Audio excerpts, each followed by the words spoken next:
Λοιπόν, θα περάσουμε τώρα στη λογοτεχνία και στον κύριο Γιάννη Τασιόπουλο. Είναι απόφοιτος της Φιλοσοφικής Σχολής Τμήμα Φιλολογίας του Καποδιστριακού Πανεπιστημίου Αθηνών. Το 1994-1995 διετέλεσε καθηγητή σε σχολείο αναλφάβητος στο Μούδρο της Λίμνου.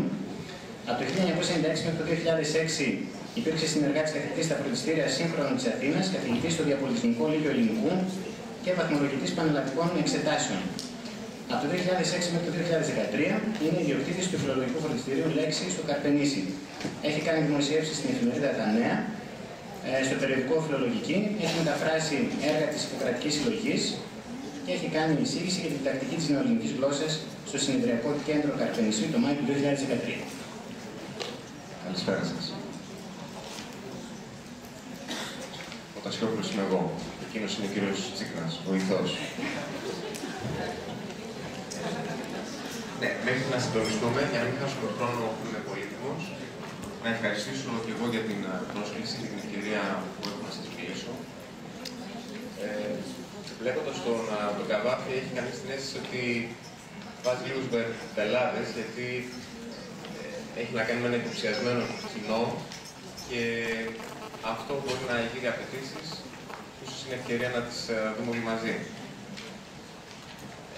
Θα συνεχίσω με αφορμή την προηγούμενη εισήγηση, το αποσπώ την προσοχή και δεσμεύω το ενδιαφέρον των μαθητών, που είναι πάντα μια βασική έννοια του δασκάλου που στέκεται απέναντι σε ένα κοινό και τον ενοχλεί να κοιτάζουν μαθητές στο ρολόι, και πιο δύσκολο είναι όταν απλώς το κοιτάζουν, αλλά χτυπάνε και όλες να δουν να δουλεύει καλά και είναι για όλους μας δύσκολο αυτό.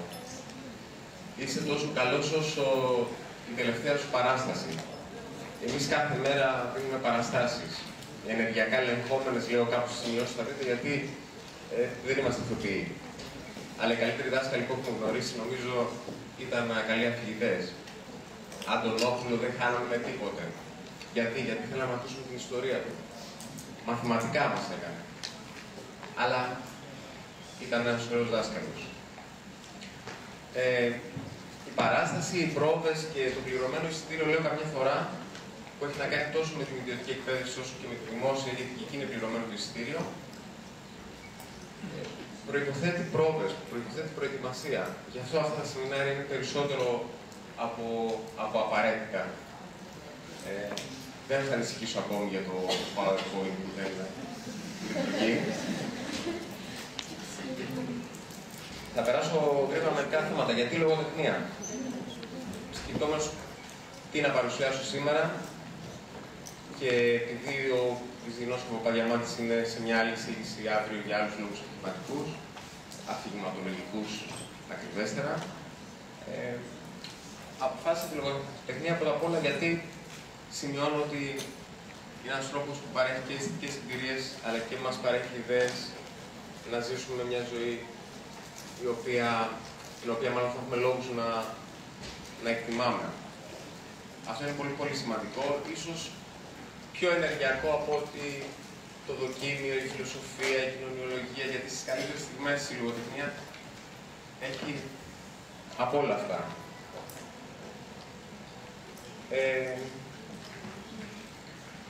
Στη λογοτεχνία, βασικά εργαλεία για τους εκπαιδευτικούς είναι πάντα το σχολικό βιβλίο, το βιβλίο του καθηγητή, τα βιβλία των υπολείπων τάξεων του Λυκείου οπωσδήποτε, το λεξικό λογοτεχνικών όρων και μια μεγάλη βιβλιογραφία από πίσω. Αλλά στέκομαι σε αυτά, γιατί αυτά είναι τα στοιχεία που μπορούμε να επικαλεστούμε και όταν υπάρχουν διαφωνίες με συναδέλφους σε άλλους χώρους, ότι το λέει το βιβλίο. Μερικές φορές μπορεί να μην το λέει πολύ πολύ σωστά, αλλά το λέει το βιβλίο. Όταν τα πρώτα χρόνια δεν ήταν ο κριτικός στην Ήλη, λέω πολύ σύντομα μια διαφωνία, και υπήρχε σε ένα σχολείο της Αγίας Παρασκευής στην Αθήνα, όταν κάποια παιδί ανέφερε το μέσον της συναισθησίας ως εκφραστικό μέσο, και η κυρία είπε ότι δεν υπάρχουν αυτά, όπως αυτά λένε. Όταν την παρέπεψα σε σημείωση 20 κάπου του σχολικού βιβλίου που έχει το κείμενο του κριτικού, το ξέρετε πια όσοι έχετε το μάθημα πρόσφατο, και όταν ανατρέχει να δει τη σημείωση ότι υπάρχει συναισθησία ότι συμφέρονται διαφορετικές αισθήσεις, του λέει αυτό δεν είναι στην ύλη. Άρα δεν ισχύει, δεν υπάρχει, ας πούμε. Πολλές φορές σημαίνει αυτό ότι δεν ξέρω εγώ, νομίζω ότι δεν υπάρχει. Ωραία. Στόχοι στη λογοτεχνία είναι να μαθαίνω να αναγνωρίζω λογοτεχνικά χαρακτηριστικά, να μαθαίνω να τεκμηριώνω εξ αφορμής και αντικειμενικά στοιχεία, να μαθαίνω να προσδιορίζω τις λειτουργίες των επιλογών του συγγραφέα, το κάθε τι που κάνει και δεν κάνει ο συγγραφέας έχει σημασία μέσα στο κείμενο, να μάθω να το ονοματίζω αυτά, ότι αυτό κάνει αυτό, να έχει όνομα. Γιατί αν κινούμε γενικά θα εκτεθώ πάλι στην αυθαιρεσία του κειμενισμού και θα φαίνεται ότι δεν έχω να πω κάτι μορφολογικά για τα εκφραστικά μέσα, ηχολογικά, αφηγηματικά, τεχνοτροπικά. Μαθαίνω να παρακολουθώ τα σχόλια του σχολικού βιβλίου που είναι πάρα πολύ σημαντικά. Μερικά πρακτικά θέματα θα φύγουν γρήγορα από αυτά. Γιατί διάλεξα ένα ποιητικό κείμενο. Γιατί η ποίηση είναι η πυκνότερη μορφή έκφρασης, ίσως η λογοτεχνικότερη μορφή λογοτεχνίας.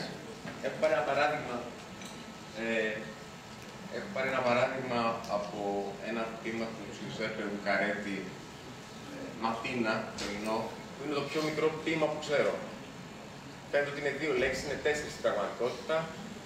Μιλούν ότι μένσω, το μεταφράζει κανείς, πλημμυρίζω από το φως του απείρου ή φωτίζομαι από το απέραντο. Αυτό είναι ένας σπουδαίος λόγος για να ασχοληθεί κανείς και να εντάξει τη λογοτεχνία που δεν είναι εύκολο μάθημα. Είναι 7 συλλαβές που εμφανίζονται, ένα χαϊκού έχει 17. Το λέω παραδείγματος χάρη. Ωραία. Γιατί η ποίηση για την ποίηση. Η αυτοαναφορικότητα είναι μια πολύ βασική παράμετρος που μας βοηθάει. Τι λένε οι ίδιοι οι ποιητές, οι ίδιοι οι λογοτέχνες για τη λογοτεχνία. Έτσι κι αλλιώς τα κείμενα εξηγούν τα κείμενα. Όπως οι ταινίες εξηγούν άλλες ταινίες. Οι πίνακες ζωγραφικής ερμηνεύουν άλλα έργα. Ορισμένες φορές αυτό γίνεται πολύ συνειδητά. Τότε έχουμε μια μορφή θεωρίας στην πράξη. Εδώ κάνω μια πρόταση να αξιοποιηθεί το ποίημα του Σοφέρ στη σελίδα 55. Είναι παιδιά πολλών ανθρώπων τα λόγια μας, παίρνονται, γεννιούνται σαν τα βρέφη, ριζώνουν, τρέφονται με το αίμα. Όπως τα πέφκα κρατούν τη μορφή του αγέρα, ενώ ο αγέρας έφυγε δεν είναι εκεί. Το ίδιο τα λόγια φυλάγουν τη μορφή του ανθρώπου, και ο άνθρωπος έφυγε δεν είναι εκεί. Έχει πολύ ενδιαφέρον, αντί για πολλές εισαγωγές για τα αυτοαναφορικά ποίηματα, να μείνουμε σε αυτό. Να πούμε ότι λέμε και ξαναλέμε τα ίδια πράγματα στη λογοτεχνία. Απλώς όταν αυτά επενδύονται από το προσωπικό ύφος του κάθε συγγραφέα, αυτό φαίνεται σαν καινούριο. Και δεν λέμε μόνο τα ίδια πράγματα με τον Όμηρο, τα λέμε και με τον ίδιο τρόπο. Ο βασικός ποιητικός μηχανισμός δεν έχει αλλάξει. Μια ποιητική παρομοίωση. Όπως τα πεύκα κρατούν τη μορφή του αγέρα, ενώ ο αγέρας έφυγε δεν είναι εκεί, το ίδιο τα λόγια. Τα λέμε και με τον ίδιο τρόπο. Νομίζω αυτό είναι πολύ ενδιαφέρον για να συνεχίσουμε. Ωραία. Θέμα για σχολιασμό, να προσπεράσουμε αυτό το όταν θα κάνουμε ανάλυση του ποίηματος. Δεν είμαστε γι' αυτό. Ωραία. Αποσπώ το ενδιαφέρον και δεσμεύω το ενδιαφέρον. 2 στοιχήματα που πρέπει να τα κερδίσει σε κάθε παράσταση ο δάσκαλος. Εδώ στην περίπτωση του Καβάφη θα αξιοποιήσω την ομοφυλοφιλία, η οποία βέβαια είναι πολλές φορές αυτό που μαθαίνουν τα παιδιά και φέρνουν, ξέρω ότι ο Καβάφης ήταν ομοφυλόφιλος, ο Καρδιωτάκης ήταν ψυχάκιας, ο Ελίτης ήταν παιδεραστής. Τα λέω αυτά γιατί το κατάδειγμα πολλές φορές το εκπαιδευτικό με παιδιά που φέρνουν από το σχολείο και ξέρουν αυτά και μπαίνουν στους συγγραφείς, δεν απέχει πολύ από την όλη η ιστορία που συζητάμε και ανακαλύψαμε πρόσφατα. Προσωπικό σχόλιο που προχωράω. Στην εκπομπή των πρωταγωνιστές, η κυρία Αρβελέρη έχει πει με προσωπική ιστορία. Ρωτάει καθηγητή σε παιδιά, πείτε μου 3 ποιητές. Και όταν μαθητής απαντά μεταξύ των Κεϊδών και ο Καβάφης, του λέει, δεν σου ζήτησα ποιητές, τους είπα ποιητές. Αν ήταν, λέει, στη Γαλλία αυτός, έχει εκτοξευθεί την ίδια μέρα. Εδώ αυτός ο καθηγητής δεν είναι.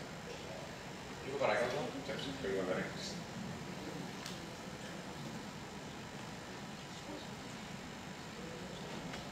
Ο Καβάφης, συγγνώμη να το. Μόνο αυτός έτσι. Δηλαδή, ενδεικτικός ελληνικός ποιητικός κανόνας. Αν λείπει ο αγαπημένος σας ποιητής, συγχωρήστε με, είναι ενδεικτικός. Ήταν και ο Εικονόπουλος μέσα, μπήκε ο Ιππηρίκος. Ήταν ένας συνάδελφος που διάβασε, πολύ σωστά μου είπε, ίσως ο Εικονόπουλος είναι ο πιο πραγματικός μαθητής του Καβάφη. Δεν έχει αξιολογικό σίγουρα χαρακτήρα, αυτή η λίστα αλλάζει, ποικίλει, αναλόγως εποχών, περιόδων κλπ. Θέλω να πω ότι απέναντι από αυτούς, μόνος, αντικανονικός, είναι ο Καβάφης. Όχι γιατί απαραίτητα είναι ο καλύτερος. Δεν είμαστε εδώ να αξιολογήσουμε αυτό το θέμα τώρα. Αλλά γιατί είναι ο ξεχωριστότερος. Γι' αυτό είπα μόνο αυτός έτσι. Μπορούμε να πούμε πολλά χαρακτηριστικά για τον να μιλάμε ώρες. Το ξέρετε και είστε ήδη πολύ έτοιμοι. Λέω τον Καριωτάκη στο τέλος και αυτός είναι ακαταχώριστος. Δεν μπορείς να τον ταξινομήσεις εύκολα. Το λέω ως αφορμή για να πάω παρακάτω να δώσω τρία βασικά χαρακτηριστικά της αντικανονικότητας του Καβάφη. Το πρώτο είναι η πεζολογία, ίσως το πιο διακριτικό γνώρισμά του. Όταν ο Στεφέρης λέει ο Καβάφης έγραψε σε μια δική του γλώσσα και όποιος προσπάθησε να γράψει στη γλώσσα του Καβάφη, έγραψε στη γλώσσα του κανενός. Νομίζω λέει πάρα πολλά για να καταλάβουν την ιδιαιτερότητά του. Πώς λοιπόν κάνει η ποίηση με τα μέσα της πεζογραφίας. Το βλέπουμε σε λίγο.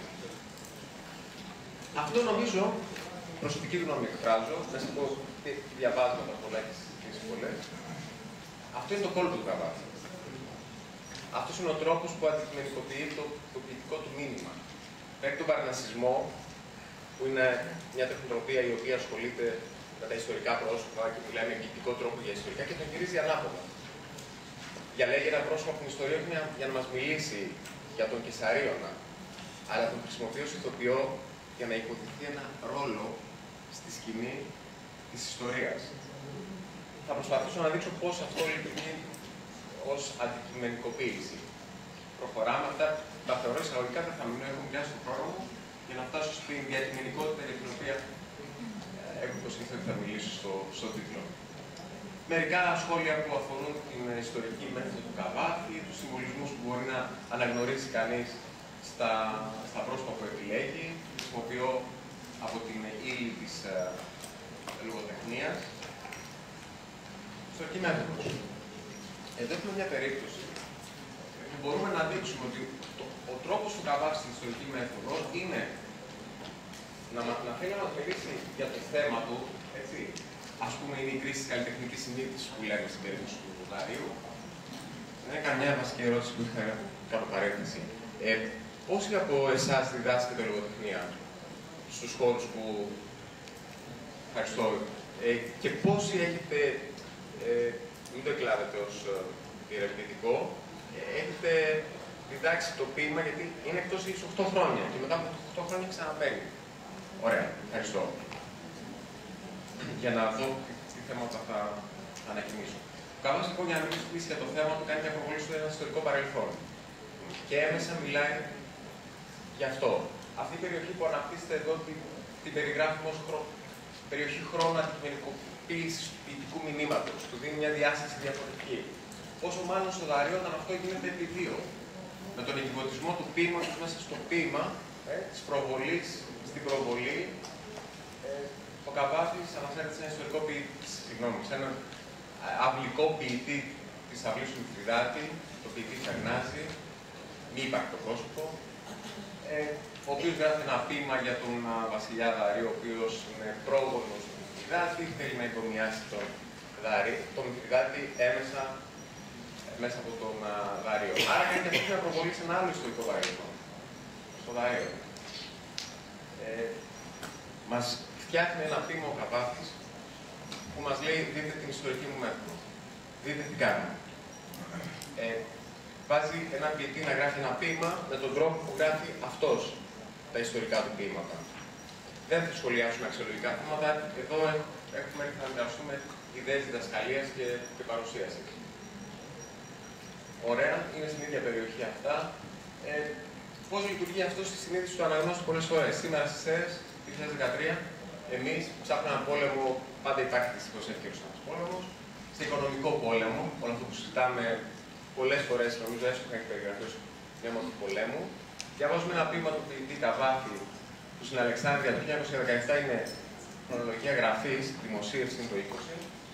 μέσα σε πόλεμο, στον Πρώτο Παγκόσμιο Πόλεμο, γράφει ένα ποίημα για έναν ποιητή Φερνάζη, που είναι μισθωτικό του, το 1974 π.Χ. μέσα σε πόλεμο, το τρίτο νυχτηρατικό.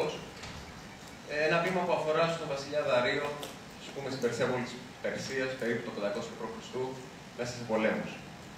Η αντικειμενικοποίηση του ποιητικού μηνύματος έχει να κάνει με την προβολή που πάει στο παρελθόν και κατεβαίνει μετά, απορροφώντας συμβολισμούς, απορροφώντας, θα λέγαμε, μια εγκυρότητα ιστορική, και τα πρόσωπα του Καβάφη πάντα έχουν ταυτότητα. Δεν είναι ένας ήρωας που μιλάει σε ένα ποίημα. Είναι ο Κεσαρίων. Ο άνθρωπος εκτεθειμένος στη μοίρα του. Ωραία. Συνεχίσουμε. Ένα κριτικό ένιγμα. Νομίζω αυτό έχει ενδιαφέρον σε αυτό λίγο. Τι είναι αυτό λοιπόν που κάνει τη ποιήση του Καβάφη ενδιαφέρουσα? Πώς με τα μέσα της πεζογραφίας κάνει ποιήση? Αυτό το περιγράφει πάρα πολύ ωραία ο Τέλος Άγκας, που όπως και ο Σεφέρης και ο Παλαμάς, εκτός από ποιητές, ήταν και κριτικοί. Και για να μην το διαβάσω και διαθέσουμε χρόνο που είναι πολύτιμος, θα πω ότι έλεγε αυτό που κάνει ο Καβάφης. Στην πραγματικότητα είναι κάτι πολύ απλό. Απλώς δεν το έχουμε ονοματίσει. Τώρα λέει μια απλή λέξη. Αλλά μια λέξη αποκαλυπτική. Όταν την πούμε, θα καταλάβουμε και θα πούμε ναι, ρε, με αυτό έκανε ο Καβάφης. Μπράβο. Είναι η λέξη που βάζει τα πράγματα στη θέση τους. Αυτή η λέξη προσδιορίστηκε ίσως κάπως επίσημα από το Σεφέρη. Είναι η λέξη ειρωνική. Η ειρωνική γλώσσα. Ο Καβάφης μας έμαθε την ειρωνία. Όχι βέβαια. Αλλά είναι αυτός μόνο που μας την έδειξε με τόσο σπουδαίο τρόπο. Εδώ κάνω μια αξιοποίηση από αυτά που σας είπα πριν, διδακτικά, σαν πρόταση. Αν συμμεριστούμε αυτή την αναγνωστική θεωρία, η οποία περιγράφει το βαθύτερο θέμα ενός έργου, είναι ο τρόπος με τον οποίο το έργο αυτό είναι αντικείμενο αφήγησης, το θέμα, τότε ο Καβάφης έπαιξε και κέρδισε. Συντόνισε τη μορφή με το περιεχόμενο. Μια μορφή κρατηλισμού που λέμε και στην γλωσσολογία και στην θεωρία της λογολογίας. Γιατί ο Καβάφης θα μπορούσε να πούμε ότι μίλησε κυρίως για την ειρωνία της ανθρώπινης κατάστασης. Δηλαδή, δεν είναι ειρωνικό να γεννιέσαι και να πεθαίνεις? Ή μάλλον να γεννιέσαι με μια προοπτική να πεθάνεις? Δεν είναι ειρωνικό να διαρκεί περισσότερο το δημιούργημα από το δημιουργό? Αυτό το απλό τραπέζι εδώ να είναι διαχρονικό σε σχέση με τον δημιουργό του? Δεν είναι ειρωνικό να σε σκοτώνει ο ίδιος βιολογικός μηχανισμός που σε συντηρεί, που σε διατηρεί στη ζωή? Δεν είναι ειρωνικό? Μεγάλη λίστα. Τελειώνω. Ο καρδιολόγος να πεθαίνει από καρδιά. Συμβαίνει, αλλά είναι ειρωνικό. Δεν είναι ειρωνικό να πεθαίνει στη μέρα των γενεθλίων σου? Ο Καβάφης. Την αίσθηση. Δεν είναι ειρωνικό τέλος? Δεν είναι ειρωνική η διάσταση ανάμεσα στο φύλο και την ερωτική διάθεση?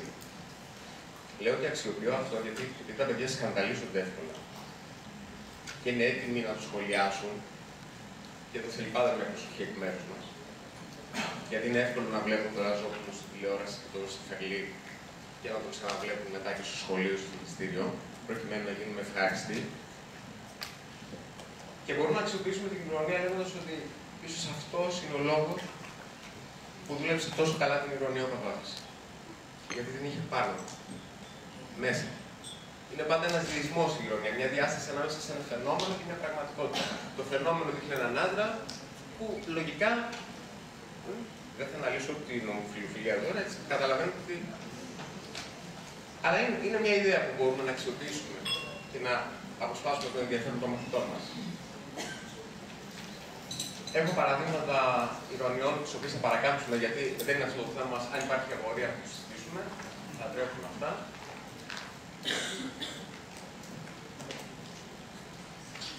Ωραία. Και το τίτλο.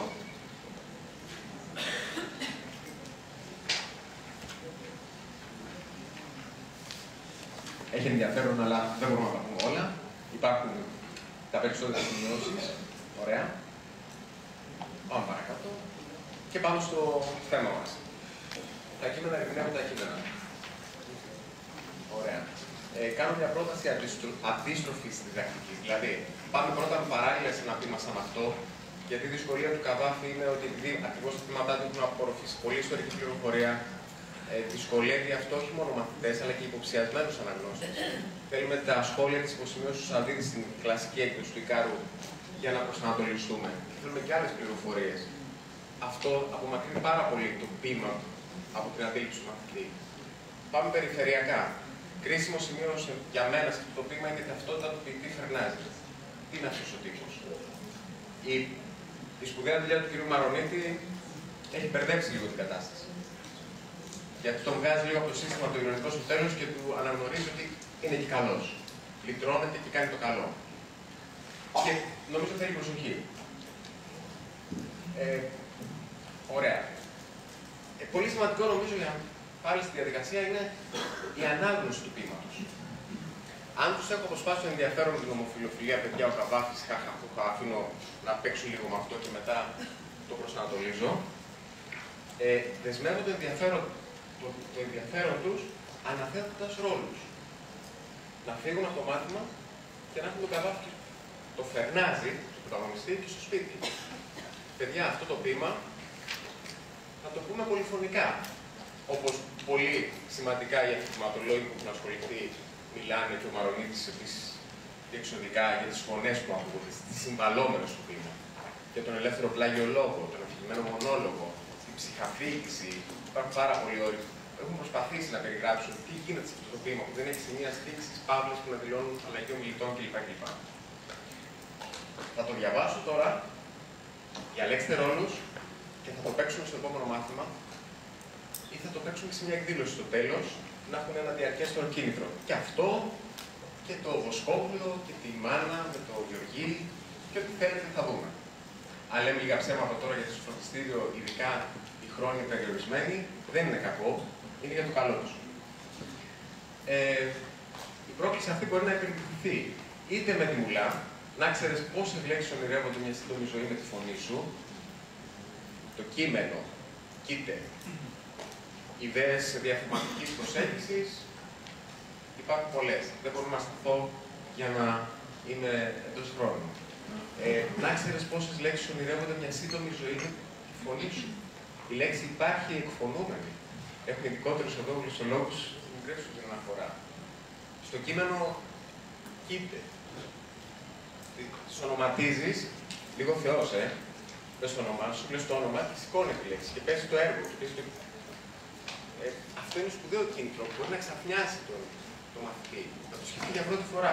Ο κ. Λαμπρόπουλος, ο Βασίλης Λαμπρόπουλος στην έδρα Καβάφη στο Μίστικα, στα σχετικά πρόσφατα δημοσίευση το 2013, λέει ότι η λέξη σελίδα, κάνει μια πρόταση, δεν συνιστούν απαραίτητα συμπληρώματα, ένα λογοτέχνημα, αλλά περίσσονται δυνατότητες και επιζητούν να συγκροτηθούν σε πείμα μέσω της ερμηνείας. Τόσο η μουσική παραλύζει μουσικό κείμενο και ηθικό κείμενο, όσο και η λογοτεχνική ερμηνεία, όπως άλλωστε και η μελοποίηση, δεν αποδίδουν ένα έργο. Δεν επεξηγούν το βάθος και το πλάτος του, αλλά το δημιουργούν εκ νέου. Το φτιάχνουν εξ αρχής. Θα προτείνουμε στους μαθητές μας, πάμε να φτιάξουμε εμείς το πείμα. Έργο από μόνο του δεν υφίσταται. Σηκώνει συζήτηση αυτό, αλλά είναι ένα κίνητρο πια. Ωραία. Η ανάγνωση λοιπόν του ποίηματος έχει μια ιδιαιτερότητα. Θέλω λίγο την προσοχή σας. Σκεφτείτε ποιους ρόλους θα πάρετε. Για να πάμε στο σπίτι με αυτό, να κάνουμε τις πρόοδες στον καθρέφτη και να παίξουμε αύριο το ποίημα. Κάπα-πι, Καβάφη, προς το κόμμα. Ο Δάριος.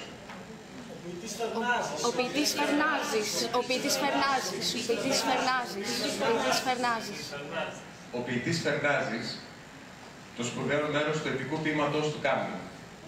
Το πώς στη βασιλεία των Περσών παρέλαβε ο Δαρείος Συστάσκου. Από αυτόν κατάγεται ο ένδοξός μας βασιλεύς, ο Μηθριδάτης. Διόνυσος και Φάτο. Αλλά εδώ χρειάζεται φιλοσοφία. Πρέπει να αναλύσει τα αισθήματα που θα είχε ο Δαρείος. Ίσως υπεροψία και μέθη. Όχι όμως. Μάλλον σαν κατανόηση της ματαιότητας των μεγαλείων. Βαθέως σκέφτεται το πράγμα ο ποιητής. Αλλά τον διακόπτει ο υπηρέτης που μπαίνει τρέχοντας και την βάζει σήμαντη μήνυ συναγγέλει. Άρχισε ο πόλεμος με τους Ρωμαίους. Το πλήθος του στρατού μας πέρασε τα σύνορα. Ο ποιητής μένει νεός. Τι συμφορά. Πού τώρα είναι ο ξός μας βασιλεύς ο Μηθριδάτης. Διόνυσος Κεφάλου. Με ελληνικά ποίηματα να ασχοληθεί. Μέσα σε πόλεμο. Φαντάσου ελληνικά ποίηματα. Αντιμονεί ο Φερνάζης. Ατυχία. Εκεί που το έχει θετικό με τον Δαρείο να αναδειχθεί και τους επικριτάς του στο νερό τελειωτικά να αποστομώσει, Τι αναβολή. τι αναβολή στα σχέδιά του. Και να ήταν μόνο αναβολή, πάλι καλά. Αλλά να δούμε αν έχουμε και ασφάλεια στην Αμισό. Δεν είναι πολιτεία εκτάκτος εχειρή. Είναι φρικτό να την ειχνώ οι Ρωμαίοι. Μπορούμε να τα βγάλουμε με αυτούς. Οι Καπαδόκες. Βγαίνετε ποτέ. Είναι να μετρηθούμε τώρα με τις λεγιώνες. Θεοί μεγάλοι, της Ασίας προστάτε, βοηθήστε μας. Όμως, με όλη την ταραχή και το κακό, επίμονα και ποιητική ιδέα πάει και έρχεται. Το πιθανότερο είναι βέβαια υπεροψία και μέθη. Υπεροψία και μέθη, θα είχε ο Δαρείος. Αυτό είναι μια ιδέα. Ευχαριστώ τα παιδιά που βοήθησαν με λίγες πρόβες που συναντηθήκαμε εδώ για να το πούμε. Για να γίνει και δικό τους. Και να το παίξουν στο επόμενο μάθημα. Είναι μία σκηνοθεσία φωνών. Υπάρχουν νομίζω πάρα πολλές διαφορετικές, συμβαλόμενες φωνές. Δεν μπορούσαμε να το δείξουμε εντελώς αυτό. Μετά από αυτή την αφορμή θα ήθελα να πάμε να δούμε το βασικό παράλληλο που έχω να πω σήμερα για να κορυφώσω την παρουσίαση που ήθελα να κάνω και ό,τι προλάβουμε στον χρόνο που θα έχουμε να το δούμε. Είναι ένα κείμενο που σε μένα έδωσε μια πολύ σημαντική απάντηση. Αυτά έρχονται από άσχετες πληροφορίες. Ένα λογοτεχνικό ημερολόγιο ενός δυτικού οίκου φιλοξενούσε αυτό το κείμενο. Είναι από τις μέρες του Καβάφη. Γιατί πάμε λίγο παρακάτω να μην το δούμε τώρα αυτό. Θέματα που καταγράφει ο Τσίπρας και λέει ότι ο Καβάφης εκείνη την περίοδο έχει υπογράψει τη δήλωση για το κίνημα της Θεσσαλονίκης. Αυτός ένας φιλοβασιλικός μέσα σε πόλεμο περνάει στο αντίπαλο στρατόπεδο. Θέματα που το βιβλίο του καθηγητή το αναφέρει πάρα πολύ και μπορούμε να τα δούμε αν το θέλετε εσείς μετά. Παρασκευή 16 Μάη. Μέσα σε πόλεμο, πλησιάζω στο Πορσάι. Τι είναι ο ποιητής Φερνάζης. Φτάνουμε στο Πορσάι καθώς μας λένε. Πρέπει να είμαστε κοντά. Δεν φαίνεται η ακτή, αλλά μας εξηγούν πως είναι χαμηλότερη από την επιφάνεια της θάλασσας. 12. Φάγαμε κιόλας, γράφω στο καπνιστήριο. Μουσική όπως χθες βράδυ. Θυμούμαι όλη την ώρα το ταξίδι μου στη Γαλλία το 18, στο τέλος του περασμένου πολέμου. Έχω την εντύπωση πως δεν μεσολάβησε τίποτα από τότε. Πως ο ίδιος πόλεμος εξακολουθεί, η ίδια ατμόσφαιρα του θαλασσινού κινδύνου και του εχθρού που παραμονεύει. Βράδυ, Port-Said, ξενοδοχείο Καζίνο. Αίγυπτος, η χαμηλή γης. Η πιο χαμηλή που είδα ποτέ μου. Κανένα που νοσορίζοντα. Τα ψηλότερα πράγματα που βλέπεις να τους πλησιάζεις είναι τα καράβια και τα σπίτια. Εκεί που είναι η θάλασσα του Πρωτέα. Και μέδουσες, πολλές μέδουσες. Ένα έντονο γαλάζιο. Πού είναι ο Αντωνίου και ο Ελίτης. Το αντιτορπιλικό που βγήκε να μας οδηγήσει είναι ελληνικό. Τα ξύλινα τείχη μας τώρα. Μερικοί από εμάς φωνάζουν αέρα. Και οι ναύτες τους μας αποκρίνονται αέρα. Το λιμάνι γεμάτο καράβια, γεμάτο ζωή. Ένας Νεοζηλανδός αξιωματικός παίζει στο μηχανικό πιάνο του σαλονιού τη Σονάτα Κλέρ Τελούν. Παράξενη μουσική κάτω από τούτο τον ήλιο. Σε κρέμασε όπως αρχίζει να γίνει τη ζωή μας. Συλλογίζομαι τον Καβάφη μέσα σε πόλεμο. Καθώς προσέχω τη χαμηλή του τη χώρα. Τέτοια είναι η ποίησή του. Πεζεί σαν τον απέραντο κάμπο μπροστά μας. Δεν ανεμφοκατεβαίνει, περπατά. Τον καταλαβαίνω καλύτερα τώρα και τον εκτιμώ για αυτό που έκανε. Ξαφνίζομαι. Λέω πως είναι και εγώ σαν τον Νεοζηλανδό με τη μηχανική μουσική του έξω, καιρού και τόπου. Αλλά ρωτιέμαι, αν ένας μπακάλις συλλογιζόταν τα φασόλια του και τους καφέδες του τέτοιες ώρες, θα ήταν άραγε το πράγμα για ξάφνισμα. Ο ποιητής Φερνάζης. Ο ποιητής Φερνάζης είναι ένας ρόλος. Αναζητούμε να τον δικαιώσουμε ηθικά για το μήνυμα του ποίηματος και παραβλέπουμε ότι η μόνη ουσιαστική δικαίωση του Φερνάζη είναι η συνέπεια, η αφηγηματική για τον ρόλο που παίζει. Είναι ο κακός, ο φτηνός, το έργο. Αλλά αυτός θα πάρει το Όσκαρ πρώτου αντρικού ρόλου για τον ρόλο που έπαιξε. Κάνουμε στο μάθημα δεν πρέπει να μας μπερδεύει η διαδικασία του ηθικού μηνύματος. Πρέπει να δούμε το ποίημα. Πού είναι το ποίημα και τι έχει να μας πει. Νομίζω αυτό το κείμενο βάζει τα πράγματα στη θέση του σε πολύ πολύ μεγάλο βαθμό, γιατί σας λέω υπάρχει με ταυτότητα του ποιητή Φερνάζη ένα θέμα. Γιατί δυσκολευόμαστε να δούμε την ανθρώπινη ιδιότητά του πάνω και μέσα στην ποιητική του ιδιότητα. Πόσο μάλλον να το σκεφτούμε ως ένα ρόλο. Τι είναι το Βοσκόπουλο στο όνειρο στο κύμα? Τι είναι ο Γεωργής, η Μάνα, ο κριτικός, είναι οι ηθοποιοί? Τι υποδίονται? Την ανθρώπινη κατάσταση. Η λογοτεχνία μας μιλάει γι' αυτό. Γι' αυτό νομίζω αποτελεσματική. Γιατί μας παίζει με τον τρόπο της ζωής, με τη μίμηση που βλέπουμε. Είναι πράγματα που αξίζει να τα μοιραστούμε με τους μαθητές μας. Ολοκληρώνω, δεν έχω πολύ. Θέλω να πάω σε μερικά λογοτεχνικά παράλληλα. Θα το δείτε. Ναι. Συνοψίζει αυτό που κάναμε. Ποιος είναι ο παράτερος? Ο Νεοζηλανδός που παίζει Ντεβισί, ο Σεφέρης που αναρωτιέται για άλλους ποιητές μας σε πόλεμο, ο Σεφέρης που κάνει ανάλυση της ποίησης του Καβάφη με τις εικόνες, ο Μπακάλης που σκέφτεται τα φασόλια και τους καφέδες, ο ποιητής Φερνάζης που αγωνία για το πείμα του. Όλοι μέσα σε πόλεμο. Είναι πράγματι για εξάρτησμα. Λογοτεχνικά παράλληλα, και θα κλείσουμε αυτό. Μετά. Okay. Πολύ βασικό. Δίδυμο αδελφάκι του Δαρίου. Ενδύμο της Μικράς Ασίας. Η ποιητική της προσαρμογής. Ο άνθρωπος μέσα σε πόλεμο. Ο πόλεμος παραμορφώνει την ανθρώπινη. Είναι ένα φόντο που δημιουργεί περίεργες εντυπώσεις. Οι ειδήσεις για την. Δεν είναι οι ειδήσεις για την έκβαση της ναυμαχίας στο Άκυρο ήταν βεβαίως απροσδόκητες. Άλλα γράφουν. Αλλά δεν είναι ανάγκη να συντάξουν το νέο έγγραφο. Το όνομα μόνο να αλλάχθει. Αφού τους χάνους δεν λέμε τίποτε, ξύλινη γλώσσα. Όλο το κείμενο ταιριάζει ωραία. Μετά αυτό το ρητορικό παραλήρημα του λόγου και τα λοιπά, λαμπρά ταιριάζουν όλα. Η υπεροψία και μέθη, η ματαιότητα των μεγαλείων, κατανόηση της ματαιότητας των μεγαλείων, δεν έχει σημασία. Το ποίημα μου να γράψω. Να κάνω τη δουλειά μου.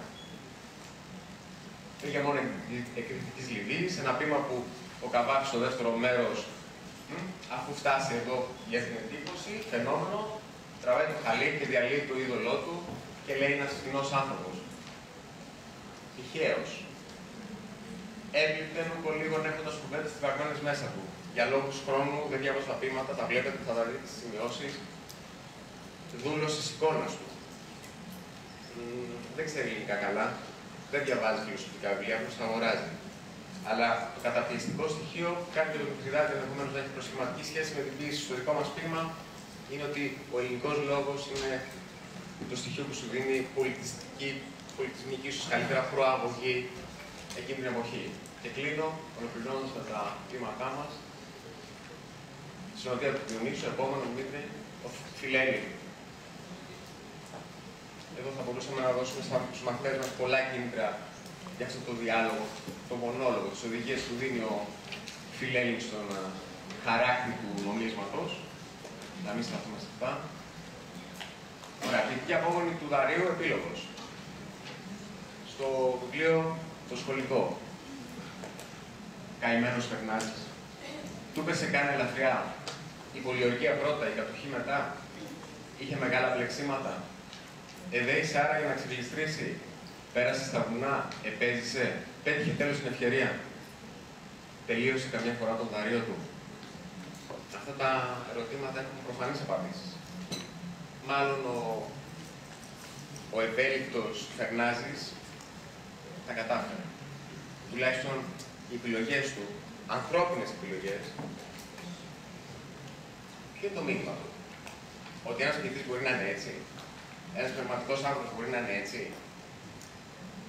Ένας πνευματικός άνθρωπος μπορεί να διατηρεί το δικαίωμα για τον εαυτό του να είναι άνθρωπος. Να έχει αδυναμίες. Να έχει προβλήματα. Η ανθρώπινη κατάσταση. Η ηρωνία της ανθρώπινης αδυναμίας.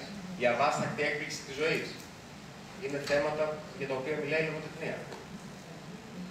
Μας εξοικειώνει με αυτά και μας βοηθάει να συγχωρήσουμε αυτόν τον άνθρωπο μέσα μας και αν μπορέσουμε να τον αγαπήσουμε. Τελευταίο, Γιώργος Δουλειάρα, συναπόσπασμα, λέω Φερνάζης, γύρισε το πείμα ανάποδα, εξαιρετική η τεχνική. Λέει στο τέλος ποιος τούτο το επάγγελμα στις μέρες μας καταλαβαίνει. Νομίζω ο στίχος αυτός σχολιάζει το μπέρδεμα σχετικά με την ταυτότητα ποιητική και ανθρώπινη του ποιητή Φερνάζη. Ευχαριστώ για την προσοχή σας.